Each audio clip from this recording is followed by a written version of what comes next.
ਸਾਹਿਬ ਸ੍ਰੀ ਗੁਰੂ ਹਰਗੋਬਿੰਦ ਸਾਹਿਬ ਜੀਆਂ ਦੇ ਪਾਵਨ ਔਰ ਪਵਿੱਤਰ ਅਸਥਾਨ ਦੇ ਉੱਪਰ ਸਾਹਿਬ ਸ੍ਰੀ ਗੁਰੂ ਗ੍ਰੰਥ ਸਾਹਿਬ ਜੀਆਂ ਦੇ ਚਰਨ ਪਰਸ ਰਹੇ ਗੁਰੂ ਰੂਪ ਗੁਰੂ ਖਾਲਸਾ ਸਤ ਸੰਗਤ ਜੀ ਸਤਿਗੁਰਾਂ ਦੀ ਅਪਾਰ ਕਿਰਪਾ ਬਖਸ਼ਿਸ਼ ਰਹਿਮਤ ਦਾ ਸਦਕਾ ਜੋ ਲੜੀਵਾਰ ਗੁਰ ਇਤਿਹਾਸ ਦੀਆਂ ਕਥਾ ਵਿਚਾਰਾਂ ਸ਼ਰਵਣ ਕਰ ਰਹੇ ਹਾਂ। ਆਓ ਵਿਚਾਰਾਂ ਦੀ ਸਾਂਝ ਪਾਉਣ ਤੋਂ ਪਹਿਲਾਂ ਗੁਰਦੇਵ ਸਤਿਗੁਰਾਂ ਦੁਆਰਾ ਬਖਸ਼ਿਸ਼ ਕੀਤੀ ਗਈ ਫਤਿਹ ਦੁਹਰਾਈਏ। ਆਗਿਆ ਪਾਈਏ ਸਾਰੇ ਹੀ ਰਲ ਮਿਲ ਕੇ ਆਖੋ ਜੀ ਵਾਹਿਗੁਰੂ ਜੀ ਕਾ ਖਾਲਸਾ ਵਾਹਿਗੁਰੂ ਜੀ ਕੀ ਫਤਿਹ। ਧੰਨ ਸਾਹਿਬ ਸ੍ਰੀ ਗੁਰੂ ਨਾਨਕ ਦੇਵ ਜੀ ਮਹਾਰਾਜ ਭਾਈ ਬਾਲੇ ਮਰਦਾਨੇ ਨੂੰ ਲੈ ਕਰਕੇ ਭਗਤ ਪ੍ਰਹਲਾਦ ਜੀ ਕੋਲ ਬੈਠੇ ਹੋਏ ਨੇ ਤੇ ਭਾਈ ਬਾਲੇ ਨੇ ਭਗਤ ਪ੍ਰਹਲਾਦ ਨੂੰ ਆਪਣੀ ਜੀਵਨ ਗਾਥਾ ਸੁਣਾਉਣ ਦੀ ਬਾਤ ਕਿਹਾ। ਭਗਤ ਪ੍ਰਹਲਾਦ ਨੇ ਆਪਣੀ ਸਾਰੀ ਜੀਵਨ ਗਾਥਾ ਸੁਣਾਉਣੀ ਸ਼ੁਰੂ ਕੀਤੀ ਹੈ ਕਿ ਕਿਵੇਂ ਮੇਰੇ ਪਿਤਾ ਨੇ ਭਾਰੀ ਜਪ ਤਪ ਕੀਤਾ ਹੈ ਤੇ ਭਾਰੀ ਜਪ ਤਪ ਦੇ ਫਲ ਖਾਏ। ਉਹਨਾਂ ਨੇ ਬ੍ਰਹਮੇ ਦੇ ਕੋਲੋਂ ਇਸ ਪ੍ਰਕਾਰ ਵਰ ਪ੍ਰਾਪਤ ਕੀਤੇ ਨੇ ਕਿ ਨਾ ਮੇਰੀ ਮੌਤ ਦਿਨੇ ਹੋਵੇ ਨਾ ਰਾਤ ਹੋਵੇ ਨਾ ਅੰਦਰ ਹੋਵੇ ਨਾ ਬਾਹਰ ਹੋਵੇ। ਨਾ ਹੀ ਸੰਸਾਰ ਦਾ ਕੋਈ ਸ਼ਾਸਤਰ ਇਸ ਪ੍ਰਕਾਰ ਮੈਨੂੰ ਕੱਟ ਵੱਢ ਸਕੇ ਨਾ ਹੀ ਕਿਸੇ ਜੀਵ ਦੇ ਹੱਥੋਂ ਮਰਾਂ ਭਾਵ ਮੇਰੀ ਕਿਤੇ ਵੀ ਮੌਤ ਨਾ ਹੋਵੇ। ਇਸ ਪ੍ਰਕਾਰ ਜਦੋਂ ਐਸਾ ਵਰ ਪ੍ਰਾਪਤ ਹੋਇਆ ਹਰਨਾਕਸ਼ ਬੜਾ ਖੁਸ਼ ਹੋਇਆ ਤੇ ਹੰਕਾਰੀ ਹੋਇਆ। ਛੇਤੀ ਹੀ ਤਿੰਨਾਂ ਲੋਕਾਂ ਤੇ ਹਮਲਾ ਕੀਤਾ। ਇਸ ਪ੍ਰਕਾਰ ਇੰਦਰਪੁਰੀ ਨੂੰ ਜਿੱਤਿਆ। ਰਾਜੇ ਇੰਦਰ ਨੂੰ ਸਵਰਗਾਂ ਦੇ ਰਾਜ ਤੋਂ ਲਾ ਦਿੱਤਾ ਤੇ ਆਪ ਸਿੰਘਾਸਣ ਤੇ ਬੈਠਾ। ਦੇਵਤਿਆਂ ਦੀ ਕੱਟ ਵੱਢ ਕੀਤੀ ਹੈ, ਦੇਵੀਆਂ ਨਾਲ ਜਬਰ ਜਨਾਹ ਕੀਤਾ ਹੈ, ਦੇਵੀਆਂ ਦੀ ਕੁੱਖੋਂ ਦੈਂਤ ਪੈਦਾ ਕੀਤੇ ਨੇ। ਇਸ ਪ੍ਰਕਾਰ ਹਾਹਾਕਾਰ ਸਾਰੇ ਹੀ ਦੇਵ ਲੋਕ ਅੰਦਰ ਮੱਚੀ ਹੋਈ ਹੈ ਤੇ ਦੇਵਤਿਆਂ ਨੇ ਅਖੀਰ ਦੇ ਵਿੱਚ ਕਰਕੇ ਬੇਨਤੀ ਕੀਤੀ ਹੈ, ਜਦੋਂ ਕੋਈ ਹੋਰ ਰਾਹ ਨਾ ਬਚਿਆ ਤੇ ਆਕਾਸ਼ ਦੇ ਵਿੱਚੋਂ ਆਕਾਸ਼ਬਾਣੀ ਹੋਈ ਪਰਮੇਸ਼ਰ ਵੱਲੋਂ ਕਿ ਤੁਸੀਂ ਰਤੀ ਪਰ ਚਿੰਤਾ ਨਾ ਕਰੋ। ਇਹਨਾਂ ਦੈਂਤਾਂ ਨੇ ਜੋ ਇਸ ਪ੍ਰਕਾਰ ਆਪ ਕਮਾਇਆ ਹੈ, ਮੈਨੂੰ ਸਾਰਾ ਨਜ਼ਰ ਆਉਂਦਾ। ਪਰਮੇਸ਼ਰ ਨੇ ਕਿਹਾ ਹੈ ਕਿ ਇਹਦੇ ਘਰ ਇਹਦਾ ਪੁੱਤਰ ਮੈਂ ਇੱਕ ਸਾਧੂ ਸੰਤ ਪੈਦਾ ਕਰ ਦੇਵਾਂਗਾ।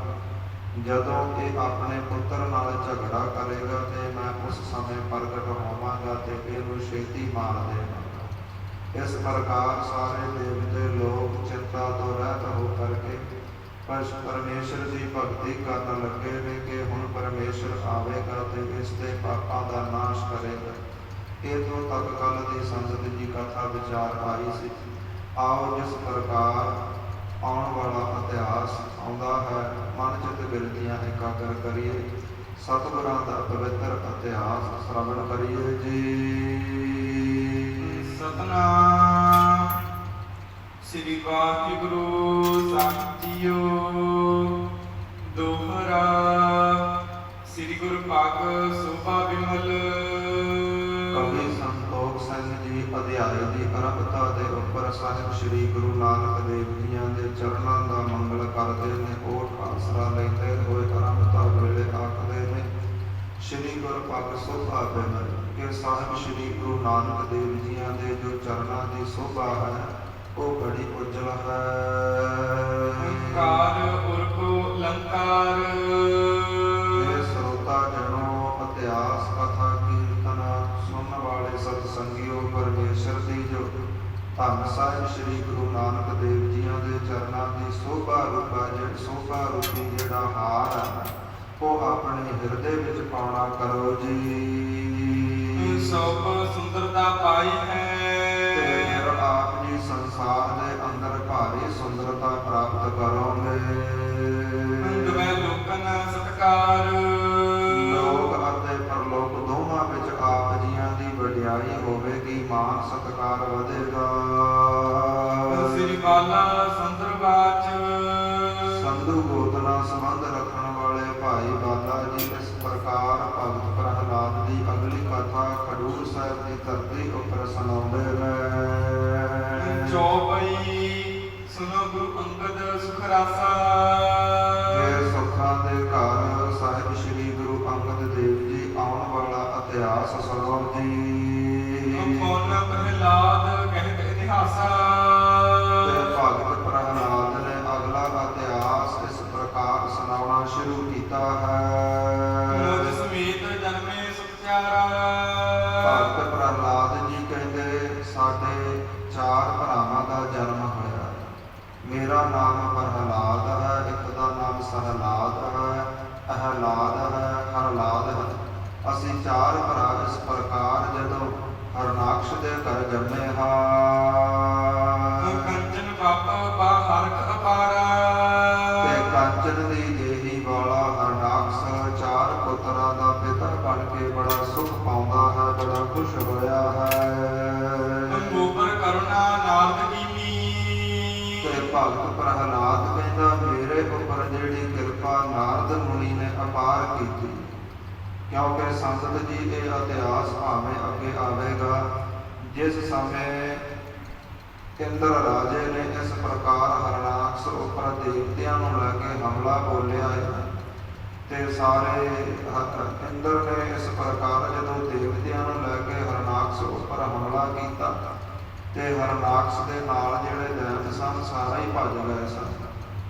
ਤੇ ਜੋ ਹਰਨਾਕਸ਼ ਦੇ ਘਰੋਂ ਸੀ, ਹਰਨਾਕਸ਼ ਦੀ ਪਤਨੀ ਜੋ ਗਰਭਵਤੀ ਸੀ, ਉਸ ਦੇ ਪੇਟ ਦੇ ਵਿੱਚ ਭਗਤ ਪ੍ਰਹਲਾਦ ਉਸ ਸਮੇਂ ਪਲ ਰਿਹਾ ਸੀ। ਉਹ ਇੰਦਰ ਦੇ ਹੱਥ ਲੱਗ ਗਈ ਤੇ ਇੰਦਰ ਫੜ ਕੇ ਉਸ ਨੂੰ ਦੂਰ ਲਿਜਾ ਕੇ ਮਾਰਨਾ ਚਾਹੁੰਦਾ ਸੀ। ਤੇ ਰਸਤੇ ਦੇ ਵਿੱਚ ਨਾਰਦ ਮੁਨੀ ਮਿਲਿਆ। ਨਾਰਦ ਮੁਨੀ ਨੇ ਪੁੱਛਿਆ, ਇਹ ਇੰਦਰ ਕੀ ਕਰਨ ਲੱਗਾ ਹੈ? ਕਹਿੰਦਾ, ਇਹਦੇ ਪੇਟੋਂ ਇੱਕ ਹੋਰ ਦੈਂਤ ਪੈਦਾ ਹੋਵੇਗਾ, ਮੈਂ ਦੈਂਤਾਂ ਦੀ ਕੁੱਲ ਨਾਸ਼ ਕਰ ਦੇਣੀ ਹੈ। ਇਸ ਪ੍ਰਕਾਰ ਇਸ ਨੂੰ ਮੈਂ ਮਾਰ ਦੇਣਾ। ਤੇ ਨਾਰਦ ਮੁਨੀ ਨੇ ਕਿਹਾ, ਇਹਦੇ ਪੇਟ ਦੇ ਅੰਦਰ ਦੈਂਤ ਨਹੀਂ, ਦੇਵਤਾ ਪਲ ਰਿਹਾ ਹੈ, ਇੱਕ ਸੰਤ ਬੈਠਾ ਹੈ, ਇੱਕ ਸਾਧੂ ਬੈਠਾ ਹੈ ਤੇ ਇਸ ਨੂੰ ਕੋਈ ਵੀ ਨਹੀਂ ਮਾਰ ਸਕਦਾ।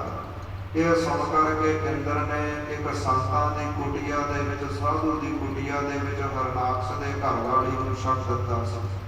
ਉੱਥੇ ਹੀ ਭਗਤ ਪ੍ਰਹਲਾਦ ਦਾ ਜਨਮ ਹੋਇਆ। ਉੱਥੇ ਹੀ ਭਗਤ ਪ੍ਰਹਲਾਦ ਨੇ ਸਿੱਖਿਆ ਪ੍ਰਾਪਤ ਕੀਤੀ, ਅਸਲੀ ਸੰਤ ਪੈਦਾ ਹੋਏ। ਇਸ ਪ੍ਰਕਾਰ ਭਗਤ ਪ੍ਰਹਲਾਦ ਕਹਿੰਦੇ ਨੇ ਕਿ ਮੇਰੀ ਮਾਤਾ ਨੂੰ ਮਾਰ ਦੇਣਾ ਸੀ, ਮੇਰਾ ਜਨਮ ਨਹੀਂ ਹੋਣਾ ਸੀ, ਜੇਕਰ ਨਾਰਦ ਮੁਨੀ ਨੇ ਮੇਰੇ ਉੱਪਰ ਕਿਰਪਾ ਨਾ ਕੀਤੀ ਹੁੰਦੀ। ਸਦਾ ਭਗਤ ਮਹਿ ਮਤ ਰਹਿ ਭੀਨੀ। ਤੇ ਭਗਤ ਪ੍ਰਹਲਾਦ ਕਹਿੰਦਾ ਪਰਮੇਸ਼ਰ ਦੀ ਭਗਤੀ ਦੇ ਅੰਦਰ ਮੇਰੀ ਮਾਤਾ ਹਮੇਸ਼ਾ ਹੀ ਭਿੱਜੀ ਰਹਿੰਦੀ ਸੀ। ਅੰਬਾਲ ਬੈਸਤੇ ਕ੍ਰੀੜਾ ਤਿਆਗੀ।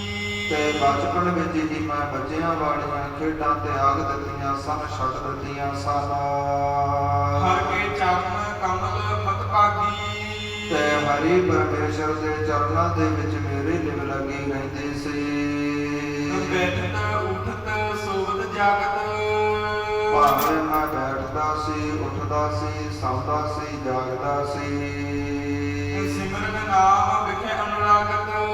ਹਮੇਸ਼ਾ ਹੀ ਪਰਮੇਸ਼ਰ ਦੇ ਸਿਮਰਨ ਵਿੱਚ ਮੇਰਾ ਪ੍ਰੇਮ ਵਾਜਾ ਰਹਿੰਦਾ ਸੀ। ਚਿੰਤਾ ਚਿਤਵ ਚਰਨ ਪ੍ਰਭ ਕਬਹੀ। ਤੇ ਕਦੇ ਕਦੇ ਪਰਮੇਸ਼ਰ ਦੇ ਚਰਨਾਂ ਦੀ ਚਿੰਤਾ ਪੈਦਾ ਹੁੰਦੀ ਸੀ। ਰੋਦਨ ਹਿਰਦੇ ਮੰਗਤ ਕਬਹੀ।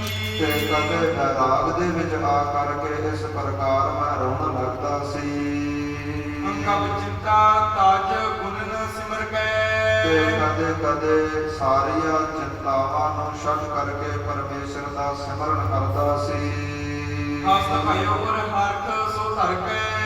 ਤੇ ਕਦੇ ਕਦੇ ਮੈਂ ਉੱਚੀ ਉੱਚੀ ਪਰਮੇਸ਼ਰ ਦੇ ਗੁਣ ਗਾਉਂਦਾ ਹੱਸਣ ਲੱਗਦਾ ਸੀ। ਕਬ ਉੱਚੇ ਸੁਰ ਸੋ ਗੁਣ ਗਾਉ। ਕਦੇ ਉੱਚੀ ਉੱਚੀ ਆਵਾਜ਼ ਵਿੱਚ ਪਰਮੇਸ਼ਰ ਦੇ ਗੀਤ ਗਾਉਂਦਾ ਨਾਮ ਜਪਦਾ ਸੀ। ਕਬ ਨਾਚੋ ਹਵੇ ਲਾਜ ਨ ਕਾਉ। ਇਸ ਪ੍ਰਕਾਰ ਕਦੇ ਕਦੇ ਮੈਂ ਪਰਮੇਸ਼ਰ ਦੇ ਭਜਨ ਅੰਦਰ ਨੱਚਣ ਲੱਗਦਾ ਸੀ ਤੇ ਮੈਨੂੰ ਰਤੀ ਭਰ ਪਈ ਸੰਸਾਰ ਦੇ ਲੋਕਾਂ ਦੀ ਸ਼ਰਮ ਨਹੀਂ ਸੀ। ਕਬ ਤੁਸਨ ਕਰ ਧਾਰੋ ਧਿਆਨਾ। ਕਦੇ ਕਦੇ ਮੈਂ ਕਈ ਦਿਨ ਚੁੱਪ ਰਹਿੰਦਾ ਤੇ ਪਰਮੇਸ਼ਰ ਦੇ ਧਿਆਨ ਅੰਦਰ ਬੈਠਦਾ ਸੀ। ਲੋਚਨ ਤੇ ਜਲ ਧਾਰ ਚਲਾਨਾ। ਤੇ ਅੱਖਾਂ ਵਿੱਚੋਂ ਬੈਰਾਗ ਦੀਆਂ ਧਾਰਾਂ, ਹੰਝੂਆਂ ਦੀਆਂ ਧਾਰਾਂ ਡਿੱਗਦੀਆਂ ਸਨ। ਮਹਿ ਕਿੰਚਨ ਏਕੈ ਲਿਵ ਲਾਗੀ। ਇਸ ਪ੍ਰਕਾਰ ਮੇਰੀ ਪਰਮੇਸ਼ਰ ਦੇ ਨਾਮ ਦੀ ਲਿਵ ਲੱਗੀ ਰਹਿੰਦੀ ਸੀ, ਹੋਰ ਕਿਸੇ ਚੀਜ਼ ਵੱਲ ਧਿਆਨ ਨਹੀਂ ਲੱਗਦਾ ਸੀ। ਨੀਂਦ ਭੂਖ ਜਾਂਦੇ ਸਭ ਭਾਗੀ। ਤੇ ਮੇਰੇ ਕੋਲੋਂ ਨੀਂਦ, ਭੁੱਖ ਆਦਿ ਇਹਦਾ ਜਾਣੋ ਦੂਰ ਦੌੜ ਗਈ ਹੋਵੇ। ਪ੍ਰਭ ਪਦ ਪੰਕਜ ਪ੍ਰੇਮ ਅਪਾਰਾ। ਤੇ ਪਰਮੇਸ਼ਰ ਦੀਆਂ ਚਰਨਾਂ ਵਿੱਚ ਹੀ ਪ੍ਰੇਮ ਲੱਗਾ ਰਹਿੰਦਾ ਸੀ। ਜਾਗ ਰਹਿਓ ਮਨ ਸਾਂਝ ਸਕਾਰਾ। ਇਸ ਪ੍ਰਕਾਰ ਸ਼ਾਮ ਸੁਬਹ ਰਾਤ ਨੂੰ ਮੈਂ ਹਮੇਸ਼ਾ ਜਾਗਦਾ ਹੀ ਰਹਿੰਦਾ ਸੀ। ਜਗ ਵਿਵਹਾਰ ਨਾ ਭਗਤ ਕੋ। ਤੇ ਸੰਸਾਰ ਦਾ ਕੋਈ ਵੀ ਕਾਰਜ ਮੈਨੂੰ ਚੰਗਾ ਨਹੀਂ ਲੱਗਦਾ ਸੀ। ਬਾਲਕ ਖੇਲ ਤਜਿਓ ਥੋ ਜੋ। ਤੇ ਜਿਹੜੀਆਂ ਬੱਚਿਆਂ ਵਾਲੀਆਂ ਖੇਡਾਂ ਸਨ ਉਹ ਮੈਂ ਬਚਪਨ ਵਿੱਚ ਹੀ ਛੱਡ ਦਿੱਤੀਆਂ ਸੀ। ਇਸ ਪ੍ਰਕਾਰ ਬੀਤਾ ਕਛ ਕਾਲਾ। ਇਸ ਪ੍ਰਕਾਰ ਜਦੋਂ ਕੁਝ ਸਮਾਂ ਮੇਰੇ ਜੀਵਨ ਦਾ ਭਗਤ ਪ੍ਰਹਲਾਦ ਜੀ ਕਹਿੰਦੇ ਬਤੀਤ ਹੋਇਆ। ਇੱਕ ਦਿਨ ਪਿਤ ਕੀਏ ਪ੍ਰੇਮ ਵਿਸਾਲਾ। ਇੱਕ ਦਿਨ ਮੇਰੇ ਪਿਤਾ ਹਰਨਾਕਸ਼ ਨੇ ਮੇਰੇ ਨਾਲ ਬਹੁਤ ਪ੍ਰੇਮ ਕੀਤਾ ਜੀ। ਸੁਕਰ ਕਾਂਤ ਤੇ ਸੰਡੇ ਮਰ ਕੇ। ਤੇ ਜਿਹੜੇ ਸ਼ੁਕਰਚਾਰੀਆ ਬ੍ਰਾਹਮਣ ਦੇ ਦੋ ਪੁੱਤਰ ਸਨ ਨਾ, ਇੱਕ ਦਾ ਨਾਮ ਸੰਡੇ ਸੀ, ਇੱਕ ਦਾ ਨਾਮ ਮਰਕੇ ਸੀ। ਇਹ ਦੋਨੇ ਹੀ ਟੀਚਰ ਸਨ, ਅਧਿਆਪਕ ਸਨ। ਉਤੇ ਪੜਾਵਤ ਦੈਤਨ ਲੜਕੇ। ਇਹ ਦੈਤਾਂ ਦੇ ਧੀਆਂ ਪੁੱਤਰਾਂ ਨੂੰ ਇਸ ਪ੍ਰਕਾਰ ਸਿੱਖਿਆ ਦਿੰਦੇ ਸਨ, ਪੜ੍ਹਾਈ ਪੜ੍ਹਾਉਂਦੇ ਸਨ। ਤੈਨ ਢਿਗਤ ਬਹੀ ਪੜਨ ਬਿਠਾਇਆ। ਤੇ ਮੇਰੇ ਪਿਤਾ ਹਰਨਾਕਸ਼ ਨੇ ਇਹਨਾਂ ਦੇ ਕੋਲ ਮੈਨੂੰ ਵੀ ਪੜ੍ਹਾਉਣ ਵਾਸਤੇ ਘੱਲਿਆ ਜੀ। ਰਾਜਨੀਤ ਸਭ ਦਿਓ ਸਿਖਾਇਆ। ਤੇ ਮੇਰੇ ਅਧਿਆਪਕਾਂ ਨੂੰ ਕਿਹਾ ਕਿ ਮੇਰੇ ਪੁੱਤਰ ਪ੍ਰਹਲਾਦ ਨੂੰ ਸਾਰੀ ਰਾਜਨੀਤੀ ਸਿਖਾ ਦੇਵੋ। ਦੈਤਨ ਕੇ ਬਾਲਕ ਬਹੁ ਸੰਗਾ। ਇਸ ਪ੍ਰਕਾਰ ਮੇਰੇ ਨਾਲ ਜਿਹੜੇ ਦੈਤਾਂ ਦੇ ਹੋਰ ਵੀ ਬੜੇ ਬੱਚੇ ਪੜ੍ਹਦੇ ਸਨ। ਪੜਨੇ ਬੈਠੇ ਹਿਰਦੇ ਉਮੰਗਾ। ਹਰ ਰੋਜ਼ ਮੇਰੇ ਨਾਲ ਬੈਠਦੇ ਸਨ। ਦਿਲ ਤੋਂ ਕਹਿਓ ਨਾ ਰੰਜਕ ਮਾਨਾ। ਪਰ ਜਿਹੜੀ ਸਿੱਖਿਆ ਮੇਰੇ ਬਚਨ ਮੈਂ ਇੱਕ ਵੀ ਨਹੀਂ ਮੰਨਦਾ ਸੀ। ਸਿਮਰਨ ਨਾਮ ਵਿਖੇ ਠਾਨਾ ਪਰਮੇਸ਼ਰ ਦੇ ਸਿਮਰਨ ਦੇ ਵਿੱਚ ਹੀ ਮੇਰੀ ਦਿਲ ਲੱਗਦੀ ਸੀ। ਇੱਕ ਦਿਵਸ ਪਿਤ ਅੰਕ ਬਿਠਾਈ ਤੇ ਇੱਕ ਦਿਨ ਮੇਰੇ ਪਿਤਾ ਹਰਨਾਕਸ ਨੇ ਮੈਨੂੰ ਆਪਣੀ ਗੋਦੀ ਵਿੱਚ ਬਿਠਾਇਆ ਜੀ। ਸਾਦਰ ਹੱਸ ਕੇ ਗਿਰਾ ਅਲਾਈ ਤੇ ਮੇਰੇ ਪਿਤਾ ਹਰਨਾਕਸ ਹੱਸ ਕਰਕੇ ਮੈਨੂੰ ਇਸ ਪ੍ਰਕਾਰ ਬੋਲੇ ਸਨ ਜੋ ਤੁਮ ਪਾਠ ਪੜਿਓ ਹੈ ਤਾਤਾ ਕਿ ਇਹ ਪੁੱਤਰ ਪ੍ਰਹਲਾਦ ਤੂੰ ਹੁਣ ਤੱਕ ਜੋ ਵੀ ਸਿੱਖਿਆ ਲਈ ਹੈ, ਜੋ ਵੀ ਪੜ੍ਹਾਈ ਪੜ੍ਹੀ ਹੈ, ਮੁਝੇ ਸੁਨਾਮ ਕੋ ਸੁਭਗ ਸੁਹਾਤਾ ਉਹ ਸੋਭਨੀਕ ਵਿਦਿਆ ਜੋ ਪ੍ਰਾਪਤ ਕੀਤੀ ਹੈ ਮੈਨੂੰ ਸੁਣਾਉਣਾ ਕਰੋ ਜੀ। ਕੀ ਗਿਰਾ ਸੁਣੀ ਜਬ ਕਾਨਾ ਜਦੋਂ ਮੈਂ ਆਪਣੇ ਪਿਤਾ ਹਰਨਾਕਸ ਦੇ ਬਚਨ ਸੁਣੇ ਸਨ ਇਸ ਪ੍ਰਕਾਰ ਤਬ ਬਚਨ ਬਖਾਨਾ ਤੇ ਇਸ ਪ੍ਰਕਾਰ ਮੈਂ ਪਿਤਾ ਤਾਈਂ ਬੋਲਿਆ ਜੀ ਸੁਨੋ ਤਾਤ ਇਹ ਪਾਠ ਅਨੂਪਾ ਕਿ ਇਹ ਮੇਰੇ ਪਿਤਾ ਜੀ ਸੁਣਨਾ ਕਰੋ। ਜਿਹੜੀ ਵਿਦਿਆ ਮੈਂ ਹਰ ਰੋਜ਼ ਪੜ੍ਹਦਾ ਹਾਂ ਉਹ ਉਪਮਾ ਤੋਂ ਰਹਿਤ ਹੈ ਤਜੋ ਗ੍ਰੇਖ ਇਹ ਅੰਧ ਜੋ ਕੂਪਾ ਤੇ ਮੇਰੀ ਵਿਦਿਆ ਮੈਨੂੰ ਇਹ ਕਹਿੰਦੀ ਹੈ ਜਿਹੜਾ ਘਰ ਹੈ, ਪਰਿਵਾਰ ਹੈ, ਇਸ ਪ੍ਰਕਾਰ ਇਹ ਅੰਧੇਰਾ ਖੂਹ ਹੈ, ਦੁੱਖਾਂ ਦਾ ਖੂਹ ਹੈ, ਇਸ ਨੂੰ ਛੱਡ ਦੇਣਾ ਚਾਹੀਦਾ ਹੈ। ਜਿਵੇਂ ਅਕਸੈ ਦੁਖ ਅਪਾਰ ਤੇ ਘਰ ਦੇ ਵਿੱਚ, ਪਰਿਵਾਰ ਦੇ ਵਿੱਚ ਰਹਿਣ ਦੇ ਨਾਲ ਮਨੁੱਖ ਹੈ ਜੋ ਬਹੁਤਿਆਂ ਦੁੱਖਾਂ ਦਾ ਸ਼ਿਕਾਰ ਹੁੰਦਾ ਹੈ। ਦੁੱਖ ਨਹੀਂ ਕਬੂ ਛੁਟਕਾਰਾ ਤੇ ਜਿਹੜਾ ਪਰਮੇਸ਼ਰ ਦੀ ਬੰਦਗੀ ਨਹੀਂ ਕਰਦਾ, ਘਰ ਪਰਿਵਾਰ ਵਿੱਚ ਹੀ ਇਸ ਪ੍ਰਕਾਰ ਖੱਚਤ ਹੋ ਕੇ ਰਹਿ ਜਾਂਦਾ ਹੈ, ਉਹਦਾ ਜੀਵਨ ਵਿੱਚ ਕਦੇ ਵੀ ਛੁਟਕਾਰਾ ਨਹੀਂ ਹੁੰਦਾ। ਕਾਨਨ ਮਹਿ ਚਲ ਬਸਏ ਇਹ ਪਿਤਾ ਜੀ ਮੇਰਾ ਦਿਲ ਤਾਂ ਏਦਾਂ ਕਹਿੰਦਾ ਹੈ ਘਰ ਪਰਿਵਾਰ ਨੂੰ ਛੱਡੀਏ ਤੇ ਜੰਗਲਾਂ ਵਿੱਚ ਜਾ ਕੇ ਇਕਾਂਤ ਦੇਸ਼ ਵਿੱਚ ਵਾਸਾ ਕਰੀਏ ਜੀ। ਸੇਵ ਵਿਸ਼ਨ ਪਦ ਕੇ ਰਸ ਤੇ ਰਸਏ ਭਗਵਾਨ ਵਿਸ਼ਨੂੰ ਦੇ ਚਰਨਾਂ ਦੀ ਸੇਵਾ ਕਰੀਏ, ਉਸ ਨਾਲ ਪ੍ਰੇਮ ਪਾਈਏ ਨਾਮ ਸਿਮਰ ਅਗਿਆਨ ਮਿਟਾਵੋ ਤੇ ਪਰਮੇਸ਼ਰ ਦਾ ਨਾਮ ਸਿਮਰ ਕਰਕੇ ਜੀਵਨ ਦਾ ਅਗਿਆਨ ਹੈ ਜੋ ਮਿਟਾ ਦਈਏ। ਭਗਤ ਕਰ ਕੋ ਉੱਤਮ ਪਦ ਪਾਵੋ ਤੇ ਜੋ ਲੋਕ ਪਰਮੇਸ਼ਰ ਦੀ ਭਗਤੀ ਕਰਦੇ ਨੇ ਪਿਤਾ ਜੀ ਉਹ ਉੱਤਮ ਪਦ ਨਹੀਂ ਪਾਉਂਦੇ ਨੇ। ਸੁਣੀ ਸ਼ਰਵਨ ਮਹਿ ਜਬ ਅਸਬਾਨੀ ਇਸ ਪ੍ਰਕਾਰ ਜਦੋਂ ਮੇਰੇ ਪਿਤਾ ਨੇ ਮੇਰੇ ਮੁਖੋਂ ਐਸੀ ਬੋਲੀ ਸੁਣੀ ਸੀ ਅੰਮ੍ਰਿਤਮਤ ਹਸਿਓ ਤਬੇ ਅਗਿਆਨੀ ਬੜਾ ਹੈਰਾਨ ਹੋ ਕੇ ਮੇਰਾ ਪਿਤਾ ਮੇਰੀਆਂ ਗੱਲਾਂ ਸੁਣ ਕੇ ਹੱਸਿਆ ਜੀ। ਕਹਿ ਸੰਡੇ ਸੋ ਪੱਚ ਅਸਰੀਤਾ ਤੇ ਜਿਹੜੇ ਮੇਰੇ ਅਧਿਆਪਕ ਸਨ ਨਾ ਸੰਡੇ ਔਰ ਮਰ ਕੇ ਉਹਨਾਂ ਤਾਈਂ ਵਚਨ ਬਲਾਸ ਮੇਰੇ ਪਿਤਾ ਨੇ ਕੀਤੇ ਸਨ। ਇਸ ਬਾਲਕ ਕੀ ਮਤ ਬਪਰੀਤਾ ਉਹਨਾਂ ਤਾਈਂ ਕਿਹਾ ਸੀ ਕਿ ਮੇਰੇ ਪੁੱਤਰ ਦੀ ਜਿਹੜੀ ਬੁੱਧੀ ਹੈ ਇਹ ਉਲਟ ਜਾ ਰਹੀ ਹੈ। ਔਗਣ ਖਾਨ ਕਹਿਤ ਮੁਖ ਬਾਨੀ ਤੇ ਜਿਹੜੀ ਇਹ ਭਗਤੀ ਕਰਨੀ, ਸਿਮਰਨ ਕਰਨਾ ਇਹ ਔਗਣ ਹੈ, ਔਗਣਾ ਦੀ ਖਾਣ ਹੈ। ਕਿਸਨੇ ਇਸਕੋ ਐਸ ਸਿਖਾਨੀ ਤੇ ਐਸੀ ਸਿੱਖਿਆ ਭਗਤੀ ਕਰਨ ਦੀ ਮੇਰੇ ਪੁੱਤਰ ਨੂੰ ਕਿਹਨੇ ਦਿੱਤੀ ਹੈ। ਕਹਿ ਕੋ ਨਾ ਕਾਰਨ ਦੇਵ ਸੰਗਾ ਤੇ ਮੇਰੇ ਅਧਿਆਪਕਾਂ ਤਾਈਂ ਮੇਰੇ ਪਿਤਾ ਨੇ ਕਿਹਾ ਕਿ ਕਿਸੇ ਰਿਸ਼ੀ ਮੁਨੀ ਸੰਤ ਦੀ ਇਸ ਨੂੰ ਸੰਗਤ ਨਾ ਕਰਨ ਦਿਓ ਜੀ। ਨਿਜ ਗ੍ਰਹਿ ਰਾਖ ਪੜਾਉ ਸੰਗਾ ਬਸ ਆਪਣੇ ਘਰ ਦੇ ਵਿੱਚ ਰੱਖ ਕਰਕੇ ਇਸ ਨੂੰ ਪੜਾਉਣਾ ਕਰੋ। ਸੰਗਤ ਤਾਬ ਲੈ ਕੇ ਕਰ ਆਏ ਇਸ ਪ੍ਰਕਾਰ ਜਿਹੜੇ ਮੇਰੇ ਅਧਿਆਪਕ ਸਨ ਮੈਨੂੰ ਲੈ ਕਰਕੇ ਆਪਣੇ ਘਰ ਆਏ ਸਨ। ਖਾਣੀ ਕੰਤ ਵਿਖੇ ਬਿਠਾਏ ਇੱਕ ਇਕਾਂਤ ਕਮਰੇ ਦੇ ਵਿੱਚ ਮੈਨੂੰ ਬਿਠਾਉਣਾ ਕੀਤਾ ਜੀ। ਪੂਜਨ ਲੱਗੇ ਤਬ ਇਹ ਰੀਤਾ ਤੇ ਮੇਰੇ ਅਧਿਆਪਕ ਇਸ ਪ੍ਰਕਾਰ ਮੈਨੂੰ ਪੁੱਛਣ ਲੱਗੇ ਇਹਨਾਂ ਸਿਖਲਾਈ ਮਤ ਬਕਰੀਤਾ ਕਿ ਜਿਹੜੀ ਇਹ ਸੇਵਾ ਸਿਮਰਨ ਸ਼ਰਧਾ ਭਾਵਨਾ ਵਾਲੀ ਗੱਲ ਹੈ, ਪਰਮੇਸ਼ਰ ਦੀ ਭਗਤੀ ਵਾਲੀ ਗੱਲ ਹੈ, ਇਹ ਤੈਨੂੰ ਕਿਸ ਨੇ ਸਿਖਾਈ ਹੈ। ਕਿਤੋਂ ਹਿਰਦੇ ਤੇ ਕੁਮਤ ਉਠਾਈ ਕਿਸ ਨੇ ਤੇਰੇ ਹਿਰਦੇ ਅੰਦਰ ਇਹ ਖੋਟੀ ਮਤ ਪੈਦਾ ਕੀਤੀ ਹੈ। ਮੌਰ ਨ ਅਸਗਤ ਕਹੋ ਬਨਾਈ ਅੱਜ ਤੋਂ ਬਾਅਦ ਐਸੀ ਗੱਲ ਕਦੇ ਵੀ ਨਹੀਂ ਕਰਨੀ। ਸੁਣਕਰ ਮੈਂ ਹਸ ਬਚਨ ਬਖਾਨਾ ਤੇ ਉਹਨਾਂ ਅਧਿਆਪਕਾਂ ਦੀਆਂ ਗੱਲਾਂ ਸੁਣ ਕਰਕੇ ਮੈਂ ਹੱਸਿਆ ਤੇ ਬੋਲਿਆ ਤੁਮਕੋ ਭਾਸਤ ਆਪਨ ਬਿਗਾਨਾ ਕਿ ਮੇਰੇ ਅਧਿਆਪਕੋ ਤੁਹਾਨੂੰ ਆਪਣਾ ਤੇ ਬੇਗਾਨਾ ਸੰਸਾਰ ਵਿੱਚ ਨਜ਼ਰ ਆਉਂਦਾ ਹੈ। ਦੇਖੋ ਪਾਰਪਨ ਅਪਰ ਨ ਕਾਹੀ। ਤੇ ਮੇਰੇ ਲਈ ਕੋਈ ਆਪਣਾ ਨਹੀਂ, ਮੇਰੇ ਲਈ ਕੋਈ ਬਗਾਨਾ ਨਹੀਂ ਪੂਰਨ ਹੈ। ਏਕ ਆਤਮਾ ਆਹੀ। ਤੇ ਮੈਨੂੰ ਤਾਂ ਸਾਰਿਆਂ ਦੇ ਅੰਦਰ ਹੀ ਪਰਮੇਸ਼ਰ ਨਜ਼ਰ ਆਉਂਦਾ ਹੈ ਜੀ। ਸਦਾ ਪ੍ਰਣਾਮ ਕਰੋ ਮੈਂ ਤਾਸੂ। ਇਸ ਪ੍ਰਕਾਰ ਨਾਮ ਜਪਣ ਵਾਲਿਆਂ ਨੂੰ ਜਾਂ ਸਾਰਿਆਂ ਅੰਦਰ ਮੈਨੂੰ ਪਰਮੇਸ਼ਰ ਨਜ਼ਰ ਆਉਂਦਾ ਹੈ, ਇਸ ਲਈ ਸਾਰਿਆਂ ਨੂੰ ਮੈਂ ਨਮਸਕਾਰ ਕਰਦਾ ਹਾਂ। ਜਿਨ ਕੀ ਮਾਇਆ ਕੇਰ ਬਿਲਾਸੂ। ਤੇ ਜਿਸ ਪਰਮੇਸ਼ਰ ਦੀ ਇਹ ਸਾਰਾ ਕੌਤਕ ਸਾਰਾ ਸੰਸਾਰ ਰਚਿਆ ਹੈ, ਮੋਹਿ ਸਰਬ ਚਰਾਚਰ ਜਾਹੀ।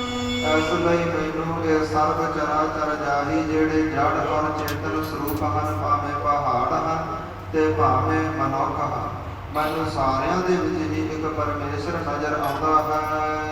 ਆਪਨ ਵਿਗਾਨ ਲਖਾਵਾ ਤਾਹੀ। ਤੇ ਮੈਨੂੰ ਆਪਣਾ ਬਗਾਨਾ ਕੋਈ ਨਜ਼ਰ ਨਹੀਂ ਆਉਂਦਾ। ਭੇਦ ਅਪਰ ਪਰ ਹੈ ਉਰ ਤੇਰੋ।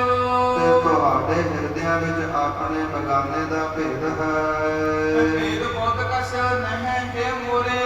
ਤੇ ਮੇਰੀ ਬੁੱਧੀ ਦੇ ਅੰਦਰ ਆਪਣੇ ਬਗਾਨੇ ਦੀ ਕੋਈ ਵੀ ਇਸ ਪ੍ਰਕਾਰ ਸੋਝੀ ਨਹੀਂ ਹੈ। ਸ੍ਰੀ ਕਰਤਾਰ ਕਰੇ ਜਪ ਕਰਨਾ। ਤੇ ਜਦੋਂ ਇੱਕ ਅਕਾਲ ਪੁਰਖ ਵਾਹਿਗੁਰੂ ਪਰਮੇਸ਼ਰ ਕਿਰਪਾ ਕਰ ਦੇਵੇ, ਤਾਪ ਇਹ ਭੇਦ ਹੋਏ ਉਰ ਹਰਨਾ। ਫਿਰ ਹੀ ਇਹ ਭੇਦ ਹੈ ਨਾ ਜਿਹੜਾ ਸਾਰਾ ਹੀ ਨਾਸ਼ ਹੋ ਜਾਂਦਾ ਹੈ। ਫਿਰ ਆਪਣਾ ਬਗਾਨਾ ਕੋਈ ਵੀ ਇਸ ਪ੍ਰਕਾਰ ਨਜ਼ਰ ਨਹੀਂ ਆਉਂਦਾ। ਆਤਮ ਮਹਿ ਪਰ ਅਪਰ ਬਖਾਨੀ। ਇਸ ਪ੍ਰਕਾਰ ਆਪਰ ਹੈ ਪਰ ਅਪਰ ਬਖਾਨੇ। ਇਸ ਪ੍ਰਕਾਰ ਆਪਣਾ ਪਰਾਇਆ ਨਜ਼ਰ ਨਹੀਂ ਆਉਂਦਾ। ਤੇ ਜਿਨ ਆਤਮ ਮਹਿ ਤੇ ਜਿਨ੍ਹਾਂ ਨੂੰ ਇੱਕ ਆਤਮ ਅਕਾਲ ਪੁਰਖ ਵਾਹਿਗੁਰੂ ਨਜ਼ਰ ਆ ਗਿਆ, ਉਹਨਾਂ ਦੇ ਵਿੱਚ ਫਿਰ ਆਪਣੇ ਬਗਾਨੇ ਦਾ ਭੇਦ ਮਿਟ ਜਾਂਦਾ ਹੈ। ਭੇਦ ਆਪ ਕੋ ਕੁਮਾਤ ਨ ਜਾਣੇ। ਤੇ ਜਿਹੜੇ ਲੋਕ ਆਪਣੇ ਬਗਾਨਿਆਂ ਅੰਦਰ ਭੇਦ ਕਰਦੇ ਨੇ, ਕਿਸੇ ਨੂੰ ਦੋਸਤ ਤੇ ਕਿਸੇ ਨੂੰ ਦੁਸ਼ਮਣ ਸਮਝਦੇ ਨੇ, ਜਾਣੋ ਉਹਨਾਂ ਵੇਦਾਂ ਗ੍ਰੰਥਾਂ ਦਾ ਗਿਆਨ ਅਰਥ ਨਹੀਂ ਜਾਣੇ। ਕਮਹੇ ਨਾ ਹੋਵੇ ਤਾਹੀ ਕਲਿਆਣਾ। ਤੇ ਇਸ ਲਈ ਐਸਿਆਂ ਲੋਕਾਂ ਦਾ ਕਦੇ ਵੀ ਕਲਿਆਣ ਮੁਕਤੀ ਨਹੀਂ ਹੁੰਦੀ। ਜਨਮ ਮਰਨ ਪਾਵਹਿ ਦੁਖ ਨਾਨਾ। ਤੇ ਜਨਮ ਮਰਨ 84 ਲੱਖ ਜੂਨਾਂ ਦਾ ਗੇੜਾ ਪਾਉਂਦੇ ਨੇ। ਪੂਰਨ ਲਖੇ ਆਤਮਾ ਜੋਈ। ਤੇ ਜਿਹੜੇ ਸਾਰਿਆਂ ਵਿੱਚ ਇੱਕ ਪਰਮੇਸ਼ਰ ਜਾਣਦੇ ਨੇ, ਪਾਪ ਬੰਧਨ ਤੇ ਛੁਟ ਸੋਈ। ਉਹੀ ਸੰਸਾਰ ਦੇ ਬੰਧਨਾਂ ਤੋਂ ਛੁੱਟਦੇ ਹਨ ਜੀ। ਸੁਨਕਰ ਅਸਵਚ ਸੰਜਾ ਮਰਨਾ। ਇਸ ਪ੍ਰਕਾਰ ਮੇਰੇ ਐਸੇ ਬਚਨ ਸੁਣੇ ਜਦੋਂ ਮੇਰੇ ਅਧਿਆਪਕ ਸੰਤਾ ਔਰ ਮਰਕਾ ਨੇ, ਕਹੇ ਕੇ ਖੋਟੇ ਬਣਦੇ ਲੜਕਾ।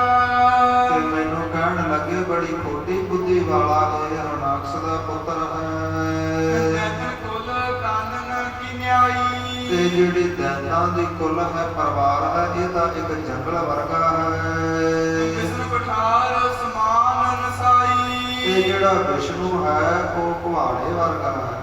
ਤੇ ਕੁਹਾੜੇ ਦਾ ਕੰਮ ਕੀ ਹੁੰਦਾ ਹੈ? ਰੁੱਖਾਂ ਨੂੰ ਵੱਢ ਦੇਣਾ, ਨਾਸ਼ ਕਰ ਦੇਣਾ।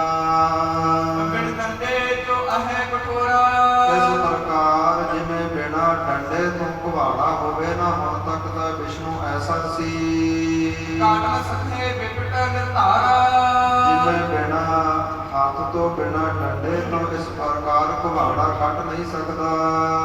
ਬੰਦਿਓ ਆਗੇ ਥੋ ਹਰ ਭਗਵਾਨ।